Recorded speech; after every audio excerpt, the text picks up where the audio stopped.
मुहर्रम उल हराम में पूरी दुनिया के अंदर अज़ादारी हुसैन बर्पा की जाती है। शोहदा करबला के साथ मोहब्बत साबित करने के लिए हर इलाके के लोगों का अपना अंदाज होता है। वहीं चनियोट की अगर बात करें तो वहाँ शीशम और ब्यार की लकड़ी से बने ताजिए अपनी मिसाल आप हैं। मज़ीद जान लेते हैं चनियोट से सैयद फहाद नकवी की इस रिपोर्ट में।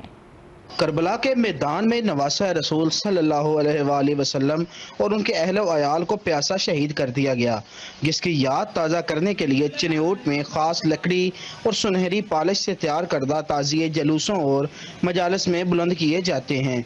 एक सदी से ज़ायद के अरसा से चनियोट में ताज़िए बनाए जाते हैं, जिनके लाइसेंस नस्ल दर नस्ल मुंतकिल किए जाते हैं। ख़ास शीशम और ब्यार की लकड़ी से तैयार करदा ताज़िया तकरीबन 40 मन से ज़ायद वज़नी होता है, जिस पर कई सालों की फर्नीचर माहिरीन की मेहनत होती है। खूबसूरत नक्शो निगार और सुनहरी पॉलिश से मुज़य्यन ताज़िए देखने वालों को अपने शहर में कैद कर लेते हैं। अल्हम्दुलिल्लाह ये हमारा जो ताज़िया है ना, ये 1862 का लाइसेंस है इसका। तो ये कदीमी ये ताज़ियादारी है ना, ये कदीमी है बहुत। उस वक्त अंग्रेज़ों की हुकूमत थी जब ये हमारा लाइसेंस बना था।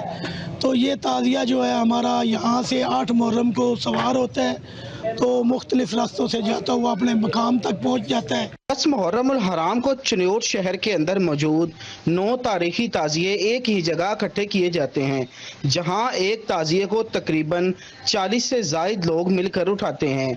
चनियोट शहर और गिरदोनवा से लातादाद अज़ादार वहां शिरकत करते हैं। चनियोट शहर में अज़ादारी हुसैन अलैहिस्सलाम को वो हैसियत हासिल है जो हिंदुस्तान में लखनऊ को हासिल है।